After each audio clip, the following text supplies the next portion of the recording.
Oh man. All right. So what's up, guys? Man, we're back. Night one is officially in the books for 2020 NFL Combine. We finished off watching the second group of the quarterbacks and the second group of receivers. Uh, tomorrow we'll be back on. I think they're doing the offensive linemen and the running backs and doing like special teams for the first time I believe ever. At least if they're televising it. If we're gonna be doing like punting and kicking drills. I don't know. I don't know, but it'll be interesting. See what happens. I don't know. But the second, this group, this video we're going to talk about is the second group of quarterbacks. Um, I know this one's going to be pretty quick. Personally, I'll go first on this one. But so the two guys that I really liked were James Morgan and Jordan Love. Like they both, I could see why there's hype on Jordan Love. I see the intangibles and the footwork and the arm strength. I see all that. Like I get it. Like I see that he had some pretty good accuracy on his throws. He has a big arm and he may look pretty effortless. Everybody's saying the ball jumps off his arm and like a flick of the wrist and everything. So I get it. I see why people are saying he's gonna go possibly. What did was it E Report said like during the combine that he possibly could slide into the top 10 or top 12 in the draft based off of how they were it was. saying top 12, the latter end of the top 10, maybe if somebody decides to trade back. Like based off of his interviews and then based off of how he killed his interviews, they said that triggered people to want to see him actually throw on the field more. And now there's like Rappaport said, like top 12 possibly now. I mean, and who's in 12 is the Raiders. So I mean, I guess it makes sense and be a new city and team moving to Vegas, whatever, and it's a new face on the franchise. So I guess I could see it. I think 12 is a bit of a reach for him, but I mean, again, in a quarterback class which is really consists of Burrow and Tua are like A+ tier quarterbacks, and then to me Herbert's kind of like an A- tier, and then after that, kind of. I mean, if we're going off of like, I don't see Herbert on the same tier as Tua and and I Burrow. think him a B minus. I wouldn't give him an A minus. I give him a B minus. I give him a Wow, B minus. I give him wow. a B minus. Well, my whole point is this is like when you're going your tier like so okay, so put it like this. To me, Tua and Herbert are A-tier quarterbacks. I'll put Right. Herbert in a B, I 1,000% agree and with that. and then everybody else to me is just kind of CDF. Like now, it's tough to see just off of these because I mean these are receivers that you don't have the chemistry with and everything, and I get it. So again, like Jordan Love, Jacob Eason, from these guys are all like, for the sake of this argument, I would say they're all in my C level tier. I see Herbert by himself, and everybody else is kind of in the C rank. I kind of want to put Fromm in the D ranks, but I'm not going to do that. But everybody else that I saw in this group just now kind of is like an F rank tier quarterback to me. Like if we're just going off of, if we're just going off Outside of, of Morgan, I'd give like a C minus. Like yeah, there's some stuff there that you can work with, but I think he could be yeah, a higher level backup like, quarterback who can win you a game or two if your quarterback's hurt. Or like like I if you can had to see, put him in game 16, possibly game 17 if we have those games. Um, you throw him in, he's not going to lose you a game.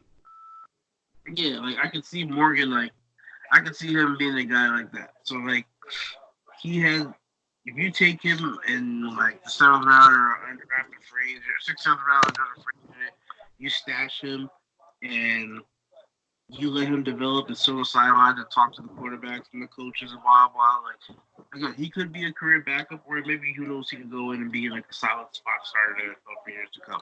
You know, him and Jordan Love So okay, I'll put Jordan Love in the B rank. I'll put him in the B rank. I'll put James Morgan in the C rank. But everybody else, I mean, at least in this group, like Nate Stanley, Shea Patterson, Cole McDonald, Steven Montez. Montez, I'll say he had a solid day. I'd say he probably was my third best quarterback in his group. I'd say it's Jordan Love, James Morgan, then Steven Montez. After that, Nate Stanley, Shea McDonald, and Jake Luton. They all look like they were just like they look like they don't have much of a future. Honestly, I'm gonna say it. They look like I'm gonna say how it is. mid-tier Like, XFL quarterbacks.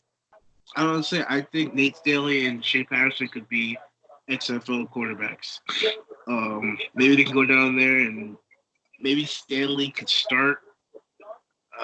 Shea would probably be a backup. Lutton maybe would be a backup, and Cole McDonald. I don't see much of a, at least how we were playing, how he performed today. I don't see much of a future because he had a bad day. He was missing passes left and right, overpassing, overthrowing, underthrowing, just airmailing balls, no accuracy. He just had a bad day. So this second group of quarterbacks was not good. Wasn't good. But again, Jordan Love, I can see why he has the first round people looking at him. He probably will go first round. James Morgan, I'll have to put that he will probably go undrafted, but I'd say 6th, 7th round to undrafted, but he can be a good project that could develop. And Steve Montez has a shot.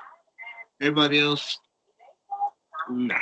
I think they're all XFL players, developmental players, like long time developmental players. Maybe like we're talking like 7 years down the line, you could be a third stringer or second stringer. But I'm sorry, like I said, it was that second group was bad. But we'll just get your thoughts on it real quick. Just seeing through it, I see the hype. I too see the hype around Jordan Love. As a Jet fan, it's intriguing to me because he definitely makes other teams want to trade up. If, say, something crazy happens and there's a quarterback frenzy at the top of the draft, and around like 10, 11, 12, or 9, 10, 11, 12, like a team wants to come all the way up and try and get a quarterback for King's ransom, I could definitely see the Jets looking to move back if the offensive tackle talent isn't there. Um, James Morgan, to me, kind of, he showed me a little something. Like there's something there. There's something there. Uh, he's a guy that I wouldn't necessarily spend a draft pick on him unless it's, you have like 2 6th-round picks or a 7th-round pick and you've already gotten all your needs kind of checked off. Everyone else is like, I don't know what you've been doing the last couple of years. I don't understand why you haven't been replaced. I can understand why they came from the programs that they did and why their programs weren't successful. I'll tell you that. It was just it was hard to watch. Like Montez was okay, but it's like if I were to give someone a D plus maybe, that's kind of where I'm at with him. But I think Jordan Love and Herbert to me are kind of in the same tier because I see a lot of the same intangibles, but there's a confidence that Jordan Love has that I think appeals to teams more than the intellect of Justin Herbert, because I think that, Love kind of has like the nice middle ground between Easton's power and Herbert's athleticism. So it's like if you want those two things in a quarterback, but you don't want those two quarterbacks specifically, like Jordan Love is a nice sweet spot. And he's a guy that, like, if you sit him, you got to sit him like a year, maybe a year and a half, and he'll be good to go. He may not be great right away, but he'll definitely be solid to good and can be great with some years and the right team and the right coach. Like, he can be a franchise quarterback, but it would take a lot. But the intangibles and the talent is definitely there. Yeah. The rest of these guys are just they're what's his name? Mason, I think, is a or whatever from FIU is He's a career backup, but he's a good backup. James Madison. Morgan. Morgan, there we go. Something with an M. I know it was something with an M. But yeah, it's kind of because he was kind of forgettable outside of one or two throws. Um, so it's definitely a situation where you kind of you would really have to develop him, but everyone else is just it was terrible, and I feel bad because it made some of the receivers look worse than what they were. Like it didn't help showcase a lot of the receivers that they already have. That because it went with such an elite group of receivers, it did not help them at all. I'll put it that way. I think, the receivers I don't feel too bad about because I think receivers are going to go in there. They're going to do their pro days, and people will see like when they actually have a quarterback that you actually can develop chemistry and reps with and a bond with. Then it's gonna help, and then obviously if wherever those people get drafted, they'll develop their own, it's a relationship and a bond with their new quarterback, and they'll be good. It's not you're not eating, you're not CeeDee Lamb, it's not CeeDee Lamb and he's lined up with, Cole McDonald throwing him the ball. Like, it's a reason Cole McDonald went to Hawaii and God. He landed with Oklahoma. There's a reason for everything. So, for sure, and it was evident. Yeah, it was evident. It definitely was evident.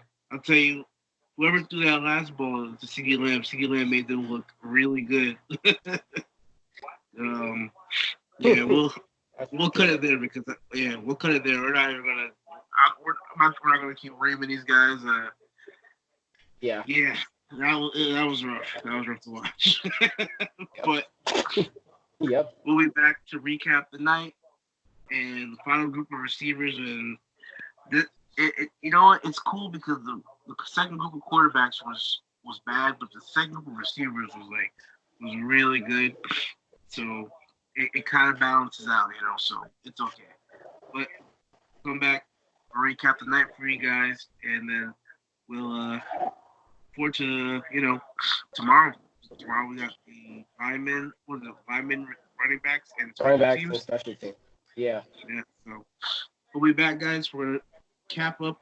We're gonna put a cap on the night. We'll tell you about some of the receivers, some things that we saw, and we'll go from there, man. So stick with us. We'll be back in a flash.